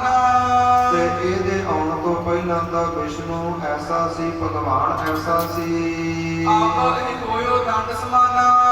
ਤੇ ਹੁਣ ਹਰਨਾਕਸ਼ ਦੇ ਘਰ ਜਿਹੜਾ ਪ੍ਰਹਲਾਦ ਭਗਤ ਪੈਦਾ ਹੋਇਆ, ਇਹ ਡੰਡੇ ਵਰਗਾ ਹੈ। ਨਿਸ਼ਚੈ ਨਾਸ ਬੰਸ ਕਾ ਕਰਈ। ਤੇ ਜਦੋਂ ਵਿਸ਼ਨੂੰ ਕੁਹਾੜੇ ਵਰਗਾ ਤੇ ਪ੍ਰਹਲਾਦ ਡੰਡੇ ਵਰਗਾ ਆਪਸ ਵਿੱਚ ਮਿਲ ਗਏ, ਤੇ ਸੱਚ ਜਾਣਿਓ ਇਹ ਦੈਤਾਂ ਦੀ ਕੁੱਲ ਦਾ ਨਾਸ਼ ਕਰ ਦੇਣਗੇ। ਵੱਡੋ ਢੀਠ ਡਰ ਨਿਦਨ ਧਰਈ। ਤੇ ਦੂਸਰਾ ਭਗਤ ਪ੍ਰਹਲਾਦ ਬੜਾ ਢੀਠਾ ਹੈ, ਡਰ ਨਹੀਂ ਮੰਨਦਾ। ਆਤਮ ਬੈਂਤ ਸਾਸਨਾ ਦੇਈ। ਤੇ ਜਦ ਲਿਆਓ ਫੜ ਕੇ ਕੋਈ ਡੰਡਾ, ਡੰਡੇ ਤੋਂ ਬਿਨਾ ਇਹਨੇ ਪੜਨਾ ਨਹੀਂ। ਬਿਨ ਡਾਂਟੇ ਇਹ ਸੀਖ ਨ ਲਈ। ਭਗਤ ਪ੍ਰਹਲਾਦ ਕਹਿੰਦਾ, ਮੇਰੇ ਅਧਿਆਪਕਾਂ ਨੇ ਹੱਥ ਵਿੱਚ ਡੰਡਾ ਫੜਿਆ ਤੇ ਮੈਨੂੰ ਡਰਾਉਣ ਲੱਗੇ। ਬਹੁ ਪ੍ਰਕਾਰ ਕੋ ਭੈ ਦਿਖਰਾਵੇ। ਬੜਿਆਂ ਤਰੀਕਿਆਂ ਦੇ ਨਾਲ ਮੈਨੂੰ ਡਰਾਉਣਾ ਕੀਤਾ ਜੀ। ਆਪਣੀ ਵਿਦਿਆ ਸਗਲ ਪੜਾਵੇ। ਤੇ ਜੋ ਉਹਨਾਂ ਦੇ ਕੋਲ ਦੈਤਾਂ ਨੂੰ ਪੜਾਉਣ ਵਾਲੀ ਵਿਦਿਆ ਸੀ, ਮੈਨੂੰ ਉਹ ਪੜਾਉਣ ਲੱਗੇ। ਏਕ ਨਹੀਂ ਤਿਨ ਕੀ ਮਨ ਮਾਨੀ। ਤੇ ਉਹਨਾਂ ਦੀ ਇੱਕ ਵੀ ਗੱਲ ਮੇਰਾ ਮਨ ਨਹੀਂ ਮੰਨਦਾ ਸੀ। ਏਕ ਕੁਰੀਤੀ ਖਾਨੀ। ਇਸ ਪ੍ਰਕਾਰ ਉਹਨਾਂ ਦੇ ਖੋਟੇ ਵਚਨ, ਖੋਟੀ ਸਿੱਖਿਆ ਵੇਖ ਕਰਕੇ ਮੈਂ ਚੁੱਪ ਰਹਿੰਦਾ ਸੀ। ਬੀਤ ਗਿਓ ਜਬ ਕੇਤਕ ਕਾਲਾ। ਜਦੋਂ ਇਸ ਪ੍ਰਕਾਰ ਮੈਨੂੰ ਪੜ੍ਹਾਉਂਦਿਆਂ ਕੁਝ ਸਮਾਂ, ਕੁਝ ਦਿਨ ਹੋਰ ਬਤੀਤ ਤੇ ਹੋਏ ਜਾਣਤ ਭੇ ਪੜਿਓ ਵਿਸਾਲਾ। ਤੇ ਮੇਰੇ ਅਧਿਆਪਕਾਂ ਨੂੰ ਏਦਾਂ ਲੱਗਿਆ ਕਿ ਮੈਂ ਉਹਨਾਂ ਵਾਲੀ ਵਿਦਿਆ ਪੜ੍ਹਨ ਲੱਗਾ ਇੱਕ ਹਾਂ। ਦਿਨ ਦੈਂਤ ਰਾਜ ਕੇ ਪਾਸਾ। ਇਸ ਪ੍ਰਕਾਰ ਇੱਕ ਦਿਨ ਮੇਰੇ ਅਧਿਆਪਕ ਲੈ ਕਰਕੇ ਮੇਰੇ ਪਿਤਾ ਦੇ ਕੋਲ ਹਰਨਾਕਸ਼ ਕੋਲ ਗਏ। ਲੇਕਰ ਗਮਨੇ ਕੱਪ ਹੁਲਾਸਾ। ਬੜੀ ਖੁਸ਼ੀ ਮੈਨੂੰ ਲੈ ਕਰਕੇ ਮੇਰੇ ਪਿਤਾ ਵੱਲ ਚੱਲੇ ਜੀ। ਅੰਜਾਇ ਪਿਤਾ ਪਦ ਬੰਧਨ ਕੀਨੀ। ਮੈਂ ਜਾ ਕਰਕੇ ਆਪਣੇ ਪਿਤਾ ਹਰਨਾਕਸ਼ ਦੇ ਚਰਨਾਂ ਉੱਪਰ ਨਮਸਕਾਰ ਕੀਤੀ ਕਰੇ ਹੈ। ਹਰਕ ਆਸ਼ਿਕ ਤਨ ਦੀਨੀ। ਤੇ ਮੇਰੇ ਪਿਤਾ ਨੇ ਇਸ ਪ੍ਰਕਾਰ ਮੈਨੂੰ ਬਹੁਤ ਹੀ ਇਸ ਪ੍ਰਕਾਰ ਅਸੀਸਾਂ ਬਖਸ਼ੀਆਂ। ਤੇ ਜਿਹੜੇ ਮੇਰੇ ਅਧਿਆਪਕ ਸਨ ਕਹਿਣ ਲੱਗੇ ਕਿ ਰਾਜਾ, ਇਸ ਪ੍ਰਕਾਰ ਇਹਨੂੰ ਅਸੀਂ ਆਪਣੀ ਸਿੱਖਿਆ ਸਿਖਾਈ ਹੈ। ਅੰਦੋਇ ਕਰ ਸੋ ਕਹੈ ਕਾਰ ਭਲ ਭਾਤੀ। ਤੇ ਮੇਰੇ ਪਿਤਾ ਨੇ ਮੈਨੂੰ ਮੋਢਿਆਂ ਤੋਂ ਫੜ ਕਰਕੇ ਬੜੀ ਚੰਗੀ ਤਰ੍ਹਾਂ ਬਦਨ ਬਿਲੋਕ ਲਾਏ ਲੀਏ ਛਾਤੀ। ਮੇਰਾ ਮੱਥਾ ਚੁੰਮਿਆ ਤੇ ਮੈਨੂੰ ਛਾਤੀ ਨਾਲ ਲਾਇਆ ਅੰਗ ਹੈ। ਬਿਠਾਇਓ ਬਚਨ ਅਲਾਵਾ। ਮੈਨੂੰ ਆਪਣੀ ਬੁੱਕਲ ਦੇ ਵਿੱਚ ਬਿਠਾ ਕਰਕੇ ਬਚਨ ਬਲਾਸ ਕੀਤੇ ਹੇ ਸੁਤ ਕਾਲ ਬਤੇ ਬਹੁ ਆਵਾ। ਕਿ हे ਪੁੱਤਰ ਜੀ, ਤੁਹਾਨੂੰ ਬੜਾ ਸਮਾਂ ਹੋ ਗਿਆ ਘਰ ਆਇਆ ਨੂੰ, ਬੜੇ ਲੰਬੇ ਸਮੇਂ ਬਾਅਦ ਆਏ ਹੋ। ਪੜਿਓ ਪਾਠ ਜੋ ਸੁੰਦਰ ਤੋਹੀ। ਜਿਹੜਾ ਤੁਸੀਂ ਸੁੰਦਰ ਸਿੱਖਿਆ, ਸੁੰਦਰ ਵਿਦਿਆ ਪ੍ਰਾਪਤ ਕੀਤੀ ਹੈ। ਸਭ ਉਚਾਰ ਸੁਨਾਵਹੁ ਮੋਹੀ। ਤੇ ਮੈਨੂੰ ਉਹ ਵਿਦਿਆ ਪੜ੍ਹ ਕਰਕੇ ਸੁਣਾਉਣੀ ਕਰੋ ਜੀ। ਸੁਨ ਕਰ ਜਨਕ ਬਚਨ ਕੋ ਬੋਲਿਓ। ਇਸ ਪ੍ਰਕਾਰ ਮੈਂ ਆਪਣੇ ਪਿਤਾ ਦੇ ਬਚਨ ਸੁਣ ਕਰਕੇ ਬੋਲਿਆ ਸੀ। ਮਨ ਕੋ ਮਤੋ ਵਿਦਤ ਸਭ ਖੋਲਿਓ। ਤੇ ਜਿਹੜਾ ਮੇਰੇ ਮਨ ਦੇ ਅੰਦਰ ਪਰਮੇਸ਼ਰ ਦੇ ਗਿਆਨ ਦਾ ਖਜ਼ਾਨਾ ਮੈਂ ਪ੍ਰਗਟ ਕੀਤਾ। ਅਬ ਮਤ ਬਾਪ ਸਰਬੋ ਪਰਮਾਹੀ। ਤੇ ਪਿਤਾ ਤਾਈ ਕਿਹਾ, ਪਿਤਾ ਜੀ, ਜਿਹੜੀਆਂ ਗੱਲਾਂ ਮੇਰੀਆਂ ਚੰਗੀਆਂ ਲੱਗਣ ਆਪਣੇ ਹਿਰਦੇ ਅੰਦਰ ਧਰਿਓ ਜੀ। ਹਰ ਜਸ ਸੋਨ ਸਿਮਰਨ ਸੁਭ ਆਹੀ। ਤੇ ਪਰਮੇਸ਼ਰ ਦਾ ਹਰ ਜਸ ਸੁਣਨਾ ਤੇ ਸਿਮਰਨ ਕਰਨਾ, ਇੱਕ ਸੁਣਨਾ ਅਤੇ ਇੱਕ ਆਪ ਕਰਨਾ, ਇਸ ਪ੍ਰਕਾਰ ਇਹ ਵੀ ਪਰਮੇਸ਼ਰ ਦੀ ਭਗਤੀ ਹੈ। ਕਰਨ ਕੀਰਤਨ ਚਰਨ ਸੇਵਾ। ਤੇ ਪਰਮੇਸ਼ਰ ਦੇ ਗੁਣ ਗਾਉਣੇ, ਕੀਰਤਨ ਕਰਨਾ ਤੇ ਪਰਮੇਸ਼ਰ ਦੇ ਚਰਨਾਂ ਦੀ ਸੇਵਾ ਕਰਨੀ। ਆਚਨ ਬੰਦਨ ਸ੍ਰੀ ਜਗਦੇਵਾ। ਪਰਮੇਸ਼ਰ ਦੀ ਪੂਜਾ ਕਰਨੀ ਤੇ ਬੰਦਨਾਂ ਦੇ ਉੱਪਰ ਨਮਸਕਾਰ ਕਰਨੀ ਜੀ। ਕਹਿ ਵਿਸ਼ਵਾਸ ਹੈ ਅਪਰ ਸਰੀਰਾ। ਤੇ ਪਰਮੇਸ਼ਰ ਉੱਪਰ ਪੂਰਨ ਭਰੋਸਾ ਰੱਖਣਾ ਤੇ ਇਸ ਪ੍ਰਕਾਰ ਆਪਣਾ ਸਰੀਰ ਵੀ ਸੇਵਾ ਵਿੱਚ ਲਾ ਦੇਣਾ। ਜਿਵੇਂ ਸ਼ਹੀਦ ਸਿੰਘ ਗੁਰੂ ਲਈ ਆਪਣਾ ਸਰੀਰ ਵੀ ਕੁਰਬਾਨ ਕਰ ਦਿੰਦੇ ਨੇ, ਭਗਤ ਪ੍ਰਹਲਾਦ ਕਹਿੰਦਾ ਇਸ ਪ੍ਰਕਾਰ ਗੁਰੂ ਦੀ ਸੇਵਾ ਅੰਦਰ, ਪਰਮੇਸ਼ਰ ਦੀ ਸੇਵਾ ਅੰਦਰ ਆਪਣਾ ਸਰੀਰ ਵੀ ਲਾ ਦੇਣਾ ਜੀ। ਕਾਰਨ ਸਖਾਪਨ ਗੁਣੀ ਗਹੀਰਾ। ਤੇ ਪਰਮੇਸ਼ਰ ਨੂੰ ਆਪਣਾ ਮਿੱਤਰ, ਸਖਾ ਪਣ ਭਾਵ ਆਪਣਾ ਮਿੱਤਰ ਜਾਣ ਕਰਕੇ ਉਸ ਨਾਲ ਪ੍ਰੇਮ ਕਰਨਾ। ਨਵਦਾ ਭਗਤ ਹੀ ਗਤਦਾਈ। ਇਹ ਪਿਤਾ ਜੀ, ਇਹ 9 ਤਰੀਕਿਆਂ ਦੀ ਭਗਤੀ ਹੈ ਪਰਮੇਸ਼ਰ ਦੀ, ਜਿਹੜੀ ਮੁਕਤੀ ਦਿੰਦੀ ਹੈ। ਕਰਮੋ ਸਦੀਵ ਹਿਰਦੇ ਹਿਤ ਲਾਈ। ਤੇ ਇਸ ਲਈ ਐਸੀ ਜਿਹੜੀ ਭਗਤੀ ਹੈ, ਇਹ ਮਨੁੱਖ ਨੂੰ ਜੀਵਨ ਅੰਦਰ ਹਮੇਸ਼ਾ ਹਰ ਰੋਜ਼ ਹਰ ਪਲ ਕਰਨੀ ਚਾਹੀਦੀ ਹੈ। ਅਪਰ ਪਾਠ ਸਭ ਦੇਹੋ ਬਿਹਾਈ। ਕਿ ਜਿਹੜੀ ਹੋਰ ਸੰਸਾਰ ਦੀ ਵਿਦਿਆ ਸਿੱਖਿਆ ਹੈ, ਇਹ ਭਾਵੇਂ ਰਹਿ ਜਾਵੇ। ਜਿੰਦੇ ਕਾਰਜ ਸਰੈ ਨ ਰਾਈ। ਕਿਉਂਕਿ ਜਿਹੜੀ ਸੰਸਾਰਕ ਵਿਦਿਆ ਹੈ, ਇਸ ਦੇ ਨਾਲ ਪਰਲੋਕ ਦਾ ਕੋਈ ਵੀ ਕਾਰਜ ਨਹੀਂ ਸਵਰਦਾ। ਫਿਰਨ ਕਸ਼ਕ ਸੁਨ ਕੋਪ ਬਢਾਵਾ। ਇਸ ਪ੍ਰਕਾਰ ਜਦੋਂ ਮੇਰੇ ਪਿਤਾ ਨੇ ਐਸੇ ਭਗਤੀ ਵਾਲੇ ਵਚਨ ਸੁਣੇ ਤੇ ਬੜਾ ਕ੍ਰੋਧ ਦੇ ਸਹਿਤ ਹੋਇਆ। ਨਿਜ ਦੰਤਨ ਸੋ ਅਦਰ ਚਬਾਵਾ। ਤੇ ਗੁੱਸੇ ਦੇ ਵਿੱਚ ਆ ਕਰਕੇ ਆਪਣੀਆਂ ਬੁੱਲਾਂ ਨੂੰ ਠੁਕਣ ਲੱਗਾ ਜੀ। ਸ੍ਰੋਣਤ ਸਖਸ ਲਾਲ ਪਹਿਨੈਨਾ। ਇਸ ਪ੍ਰਕਾਰ ਮੇਰੇ ਵਚਨ ਸੁਣ ਕਰਕੇ ਅੱਖਾਂ ਵਿੱਚ ਲਹੂ ਉਤਰਿਆ, ਅੱਖਾਂ ਲਾਲ ਹੋਈਆਂ ਗੁੱਸੇ ਨਾਲ। ਸ਼ੁਕਰ ਸੁਣਤ ਸੋ ਬੋਲਿਓ ਪਹਿਨਾ। ਇਸ ਪ੍ਰਕਾਰ ਸੁਣ ਕਰਕੇ ਮੇਰੇ ਵਚਨਾਂ ਨੂੰ ਮੇਰਾ ਪਿਤਾ ਬੋਲਿਆ ਜੀ। ਤੁਮ ਮਤਹੀਨ ਪਾਛਕ ਕਲੀਨਾ। ਕਿ ਮੇਰੇ ਅਧਿਆਪਕਾਂ ਤਾਈਂ ਬੋਲਿਆ ਕਿ ਤੁਸੀਂ ਮਤ ਤੋਂ ਹੀਣੇ ਹੋ। ਸੁਧ ਹੈ ਕੋ ਪਾਠ ਤੁਸੀਂ ਕੈਸਾ ਉਲਟ ਪਾਠ ਪੜਾਉਂਦੇ ਹੋ ਮੋਰ ਨਿਰਾਦਰ ਕੀਨ ਅਭਾਗੇ। ਕਿ ਤੁਸੀਂ ਤਾਂ ਇੱਕ ਪ੍ਰਕਾਰ ਦਾ ਮੇਰੇ ਪੁੱਤਰ ਨੂੰ ਮੇਰੇ ਉਲਟ ਸਿੱਖਿਆ ਦੇ ਕਰਕੇ ਮੇਰੀ ਨਿਰਾਦਰੀ ਕੀਤੀ ਹੈ। ਸੱਚਿਆ ਔਰ ਦੀਨ ਤੁਮ ਲਾਗੇ। ਐਸੀ ਸਿੱਖਿਆ ਤੁਸੀਂ ਮੇਰੇ ਪੁੱਤਰ ਨੂੰ ਦੇਣ ਲੱਗੇ ਹੋ। ਪ੍ਰਪੰਚਕ ਵੇਖ ਬਨਾਇਓ ਜਾਨਾ। ਤੁਸੀਂ ਤਾਂ ਅਧਿਆਪਕ ਨਹੀਂ, ਦੈਂਤਾਂ ਦੇ ਅਧਿਆਪਕ ਨਹੀਂ, ਤੁਸੀਂ ਤਾਂ ਭੇਖੀ ਹੋ, ਠੱਗ ਹੋ। ਮੈਂ ਨਹੀਂ ਮੈਂ ਆਜ ਲਖਾਨਾ। ਇਸ ਪ੍ਰਕਾਰ ਤੁਹਾਡਾ ਜਿਹੜਾ ਭੇਖ ਹੈ ਇਹ ਲੁਕਿਆ ਨਹੀਂ ਰਹਿਣਾ, ਇਹ ਪ੍ਰਗਟ ਹੋਵੇਗਾ। ਮੈਂ ਤੁਮ ਸੋ ਨੀਚ ਨਾ ਕੋਈ। ਇਸ ਪ੍ਰਕਾਰ ਬ੍ਰਾਹਮਣ ਜਾਤੀ ਦੇ ਵਿੱਚੋਂ ਇਹ ਸੰਦਾ ਵਰਗਾ ਤੁਹਾਡੇ ਵਿੱਚੋਂ ਕੋਈ ਨੀਚ ਨਹੀਂ, ਤੁਹਾਡੇ ਵਰਗਾ ਕੋਈ ਨੀਚ ਨਹੀਂ ਵੇਖਿਆ ਮੈਂ। ਜਿਨਕੀ ਬਹੁਤ ਵਿਪੰਜੈ ਹੋਈ। ਜਿਨ੍ਹਾਂ ਦੀ ਬੁੱਧੀ ਇਸ ਪ੍ਰਕਾਰ ਮੇਰੇ ਉਲਟ ਹੋਈ ਹੈ। ਸੰਡੇ ਬਨ ਕੇ ਬਚਨ ਸਰੋਸਾ। ਇਸ ਪ੍ਰਕਾਰ ਜਿਹੜੇ ਦੋਨੇ ਸੰਡੇ ਔਰ ਮਰ ਕੇ ਭਗਤ ਪ੍ਰਹਲਾਦ ਦੇ ਜਿਹੜੇ ਅਧਿਆਪਕ ਸਨ ਨਾ ਇਸ ਪ੍ਰਕਾਰ ਬੋਲੇ ਨੇ। ਸ਼ੰਕਰ ਬੋਲੇ ਕਮਨਹਿ ਦੋਸਾ।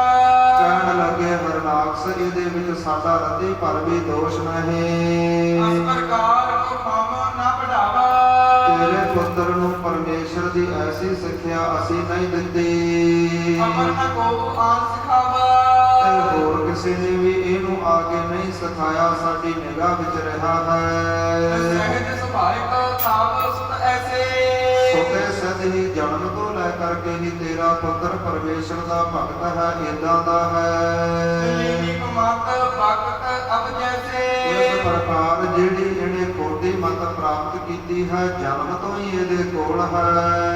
ਅੰਪਰ ਰੋਖ ਬਾਦ ਕਮਕੀਨੋ।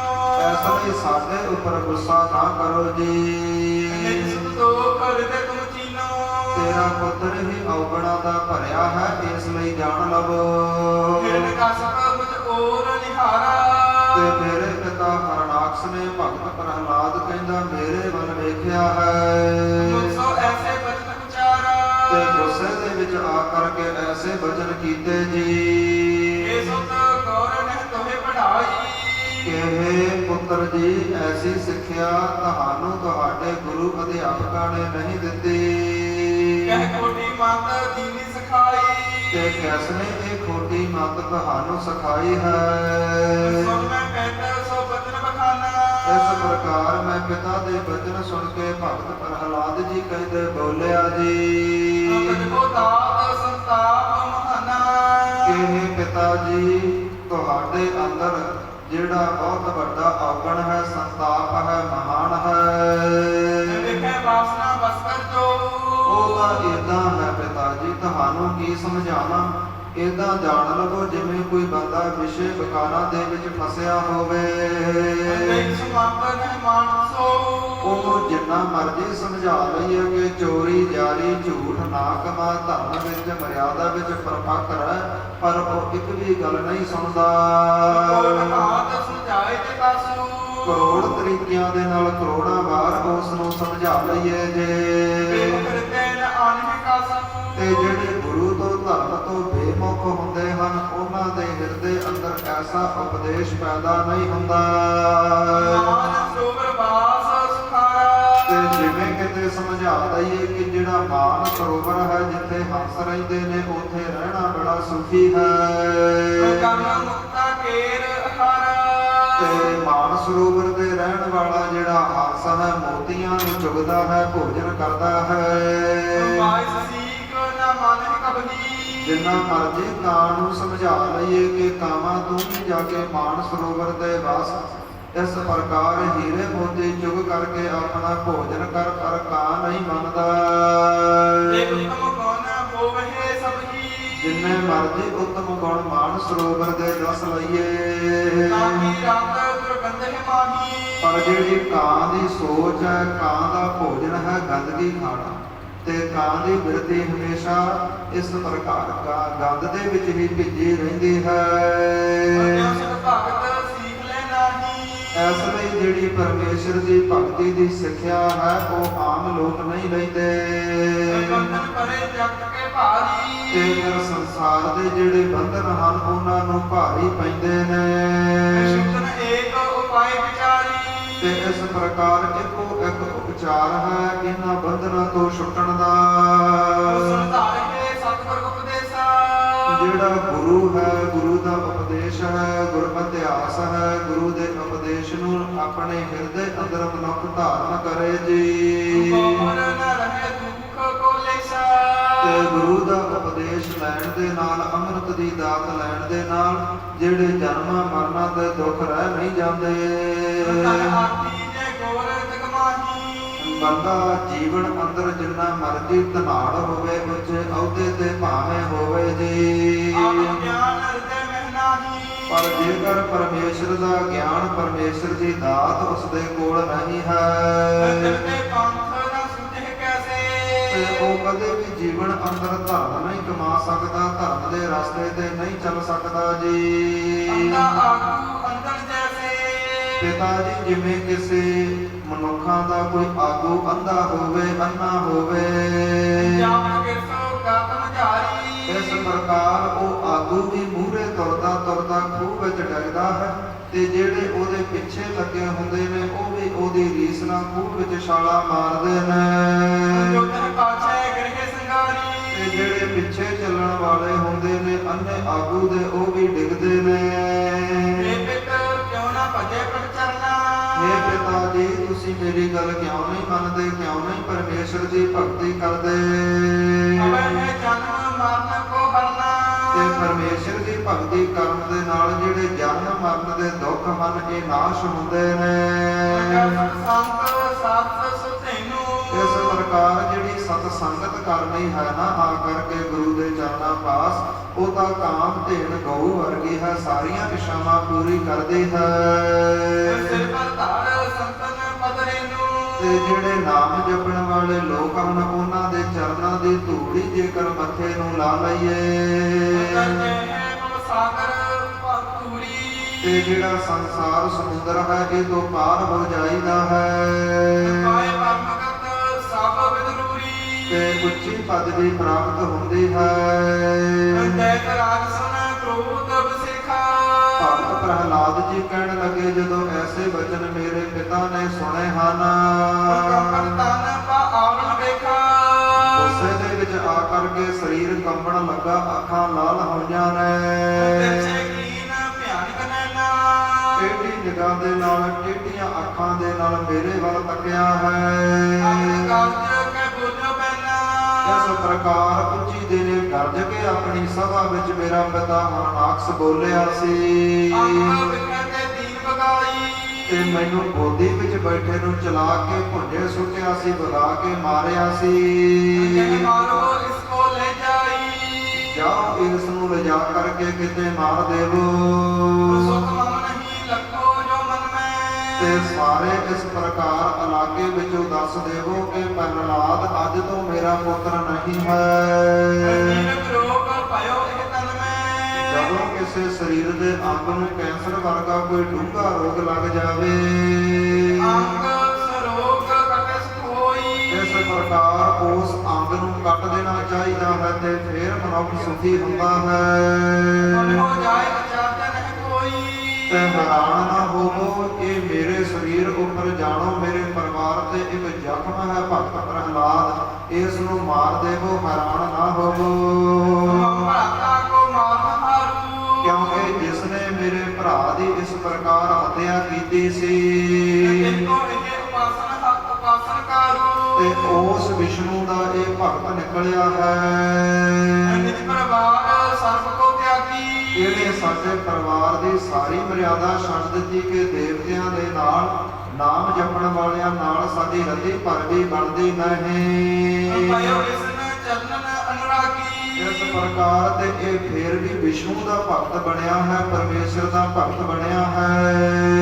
ਜੋ ਨਿਜ ਸੁਖ ਪਰ ਹਿਤ ਕੋ ਚਾਹੀ, ਇਸ ਪ੍ਰਕਾਰ ਜਿਹੜਾ ਪੁੱਤਰ ਹੋਵੇ ਤੇ ਦੁਸ਼ਮਣਾਂ ਦੇ ਹੱਕ ਦੀ ਗੱਲ ਕਰੇ, ਸੋਰਬ ਸਮ ਲਖਾਏ ਮਨ ਮਾਹੀ, ਇਹ ਸੰਸਾਰ ਦੇ ਲੋਕੋ ਉਸ ਨੂੰ ਆਪਣਾ ਦੁਸ਼ਮਣ ਮੰਨ ਲਵੋ, ਆਪਣਾ ਪੁੱਤਰ ਨਾ ਜਾਣੋ।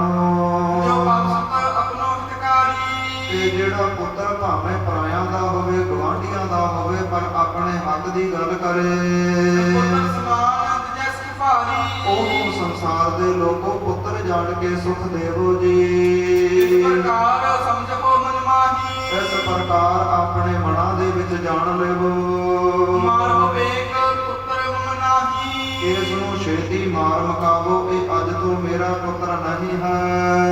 ਸੁਣੀ ਸੇਵਕਨ ਗਿਰਾ ਕਠੋਰਾ, ਇਸ ਪ੍ਰਕਾਰ ਸਭਾ ਦੇ ਵਿੱਚ ਜਦੋਂ ਬਾਕੀ ਦੈਂਤਾਂ ਨੇ ਮੇਰੇ ਪਿਤਾ ਹਰਨਾਕਸ਼ ਦੇ ਵਚਨ ਸੁਣੇ ਹਨ, ਦੇਵ ਦਾਨ ਉਠੇ ਭਿਆਨਕ ਘੋਰਾ। ਇਸ ਪ੍ਰਕਾਰ ਜਿਹੜੇ ਬੜੇ ਘੋਰ ਭਿਆਨਕ ਮੁੱਖਾਂ ਵਾਲੇ ਦੈਂਤ ਸਨ, ਸਾਰੇ ਆਪਣੀਆਂ ਕੁਰਸੀਆਂ ਤੋਂ ਉੱਠੇ ਨੇ। ਦੀਰਘ ਦਾਤ ਤ੍ਰਿਸ਼ੂਲ ਲਹੇ ਹੱਥ, ਜਿਨ੍ਹਾਂ ਦੇ ਲੰਬੇ ਲੰਬੇ ਦੰਦ ਹਨ ਤੇ ਹੱਥਾਂ ਵਿੱਚ ਤਰਸ਼ੂਲ ਹਥਿਆਰ ਸ਼ਸਤਰ ਫੜੇ ਨੇ। ਤਾਮਰ ਬਾਲਨ ਬਥਰੇ ਕਚਮਾਥਾ, ਜਿਨ੍ਹਾਂ ਦੇ ਸਰੀਰ ਦਾ ਰੰਗ ਤਾਂਬੇ ਵਰਗਾ ਹੈ ਤੇ ਸਿਰ ਤੇ ਜਿਹੜੇ ਵਾਲ ਉਹ ਖਿਲਰੇ ਨੇ। ਤਰਕੋ ਤਰਕੋ ਮਾਰੋ ਕਹਿ ਡਾਂਟੇ, ਮਾਰ ਦੇਵੋ ਮਾਰ ਦੇਵੋ, ਫੜ ਲਵੋ ਆਏ ਆਵਾਜ਼ਾਂ ਸੁਣੀਆਂ ਨੇ। ਵੇਖ ਸਰੀਰ ਦੇਹੋ ਇਸ ਕਾਟੇ, ਤੇ ਛੇਤੀ ਇਸ ਦੁਸ਼ਟ ਦਾ ਸਰੀਰ ਕੱਟ ਦੇਵੋ। ਇਸ ਪ੍ਰਕਾਰ ਭਗਤ ਪ੍ਰਹਲਾਦ ਤਾਈ ਜਦੋਂ ਉਹਦੇ ਪਿਤਾ ਨੇ ਇਹ ਵਚਨ ਕੀਤੇ ਨੇ ਕਿ ਇਹ ਮੇਰਾ ਪੁੱਤਰ ਨਹੀਂ ਮੇਰਾ ਦੁਸ਼ਮਣ ਹੈ ਤੇ ਦੁਸ਼ਮਣ ਨੂੰ ਜਿਉਂਦੇ ਨਹੀਂ ਛੱਡਣਾ ਚਾਹੀਦਾ, ਇਸ ਨੂੰ ਮਾਰ ਦੇਵੋ। ਭਗਤ ਪ੍ਰਹਲਾਦ ਕਹਿੰਦੇ ਮੈਨੂੰ ਗੋਦੀ ਚੋਂ ਥੱਲੇ ਸੁੱਟਿਆ, ਮੈਂ ਥੱਲੇ ਡਿੱਗਿਆ, ਆਸੇ ਪਾਸੇ ਦੇਖਦਾ ਹਾਂ ਬੜੇ ਭਿਆਨਕ ਦੈਂਤ ਖੜੇ ਹੋਏ, ਜਿਨ੍ਹਾਂ ਦੇ ਮੱਥੇ ਦੇ ਵਾਲ ਖਿਲਰੇ ਹੋਏ ਨੇ, ਤਾਂਬਿਆਂ ਵਾਂਗ ਜਿਨ੍ਹਾਂ ਦੇ ਸਰੀਰ ਤਪ ਰਹੇ ਨੇ। ਇਸ ਪ੍ਰਕਾਰ ਹੱਥਾਂ ਦੇ ਵਿੱਚ ਜਿਨ੍ਹਾਂ ਦੇ ਭਿਆਨਕ ਸ਼ਸਤਰ ਨੇ, ਇਹ ਕਹਿ ਕਰਕੇ ਮੇਰੇ ਵੱਲ ਦੌੜੇ ਨੇ ਕਿ ਫੜ ਲਵੋ ਮਾਰ ਦੇਵੋ, ਇਸ ਨੂੰ ਕੱਟ ਵੱਢ ਦੇਵੋ। ਇਹ ਵਚਨ ਮੇਰਿਆਂ ਕੰਨਾਂ ਦੇ ਵਿੱਚ ਭਗਤ ਪ੍ਰਹਲਾਦ ਜੀ ਕਹਿੰਦੇ ਪਾਏ ਨੇ। ਇਹ ਸਾਰੀ ਜੀਵਨ ਗਾਥਾ ਧੰਨ ਸਾਹਿਬ ਸ੍ਰੀ ਗੁਰੂ ਨਾਨਕ ਦੇਵ ਜੀਆਂ ਤਾਈਂ ਭਗਤ ਪ੍ਰਹਲਾਦ ਜੀ ਆਪਣੇ ਮੁਖੋਂ ਸੁਣਾ ਰਹੇ ਨੇ। ਇੱਥੋਂ ਤੱਕ ਸੰਗਤ ਜੀ ਅੱਜ ਦੀ ਕਥਾ ਵਿਚਾਰ ਆਈ ਹੈ। ਕੱਲ ਦੀਆਂ ਦੀਵਾਨਾਂ ਵਿੱਚ ਸ਼ਰਵਣ ਕਰਾਂਗੇ ਕਿ ਭਗਤ ਪ੍ਰਹਲਾਦ ਦੇ ਨਾਲ ਆਉਣ ਵਾਲੇ ਇਤਿਹਾਸ ਵਿੱਚ ਕਿਵੇਂ ਬੀਤਦੀ ਹੈ, ਕਿਵੇਂ ਭਗਤ ਪ੍ਰਹਲਾਦ ਨੂੰ ਮਾਰਨ ਦੇ ਯਤਨ ਕੀਤੇ ਜਾਂਦੇ ਨੇ ਤੇ ਪਰਮੇਸ਼ਰ ਕਿਵੇਂ ਰੱਖਿਆ ਕਰਦਾ ਹੈ। ਕੱਲ ਦੀਆਂ ਦੀਵਾਨਾਂ ਵਿੱਚ ਸ਼ਰਵਣ ਕਰਾਂਗੇ। ਹਾਜ਼ਰੀਆਂ ਭਰਨੀਆਂ ਜੀ, ਗੁਰ ਇਤਿਹਾਸ ਦਾ ਲਾਹਾ ਲਵੋ। ਇਸ ਪ੍ਰਕਾਰ ਹੋਈਆਂ ਭੁੱਲਾਂ ਚੁੱਕਾਂ ਦੀ ਖਿਮਾ ਬਖਸ਼ਣੀ, ਗੁਰੂ ਦਾ ਇਤਿਹਾਸ ਗੁਰੂ ਦਾ ਸ਼ਬਦ ਜਾਣ ਕੇ ਹਿਰਦਿਆਂ ਵਿੱਚ ਵਸਾਉਣਾ, ਤਾਂ ਜੋ ਸਾਡਾ ਲੋਕ ਅਤੇ ਪਰਲੋਕ ਸਵਰ ਸਕੇ। ਆਓ ਆਨੰਦ ਸਾਹਿਬ ਦੀ ਗੁਰਬਾਣੀ ਦੇ ਨਾਲ ਜੁੜੀਏ, ਸਮਾਪਤੀ ਕਰੀਏ। ਸਤਨਾਮ ਸ਼੍ਰੀ ਵਾਹਿਗੁਰੂ ਸਾਹਿਬ ਜੀ। ਰਾਮ ਕਲੀ ਮਹੱਲਾ ਤੀਜਾ। ਆਨੰਦ ਇੱਕ ਓੰਕਾਰ ਸਤਿਗੁਰ ਪ੍ਰਸਾਦ। ਆਨੰਦ ਭਇਆ ਨਿਰਮਾਏ ਸਤਿਗੁਰੂ ਮੈਂ ਪਾਇਆ, ਸਤਿਗੁਰ ਤਾ ਪਾਇਆ ਸਹਿਜ ਸਿੱਧੀ ਮਨ ਬਚੀਆਂ ਗਾਈਆਂ। ਰਾਗ ਰਤਨ ਪਰਵਾਰ ਪਰਿਆ ਸ਼ਬਦ ਗਾਵਨ ਆਇਆ, ਸਬਦੋ ਤਾ ਗਾਵ ਹਰੀ ਕੇਰਾ ਮਨ ਜਿਨੀ ਵਸਾਇਆ। ਨਾਨਕ ਆਨੰਦ ਹੋਆ ਸਤਿਗੁਰੂ ਮੈਂ ਪਾਇਆ, ਏ ਮਨ ਮੇਰਿਆ ਤੁਮ ਸਦਾ ਰਹੋ ਹਰ ਨਾਲੇ, ਹਰ ਨਾਲ ਰਹੋ ਤੂੰ ਮਨ ਮੇਰੇ ਦੁਖ ਸਭ ਵਿਸਾਰਨਾ। ਅੰਗੀਕਾਰ ਹੋ ਕਰੇ ਤੇਰਾ ਕਾਲ ਸਭ ਸਵਾਰਨਾ। ਸਭਨਾ ਗੱਲਾਂ ਸਮਰਥ ਸੁਆਮੀ ਸੋ ਕਿਆ ਮਨ ਵਿਸਾਰੇ, ਕਾਹੈ ਨਾਨਕ ਮਨ ਮੇਰੇ ਸਦਾ ਰਹੋ ਹਰ ਨਾਲੇ। ਸਾਚੇ ਸਾਹਿਬਾ ਕਿਆ ਨਾਹੀ ਕਰਦੇ ਨਾ ਕਰਨਾ ਤੇਰਾ ਸਭ ਕੁਛ ਹੈ, ਜਿਸ ਦੇ ਸੋ ਪਾਵੈ।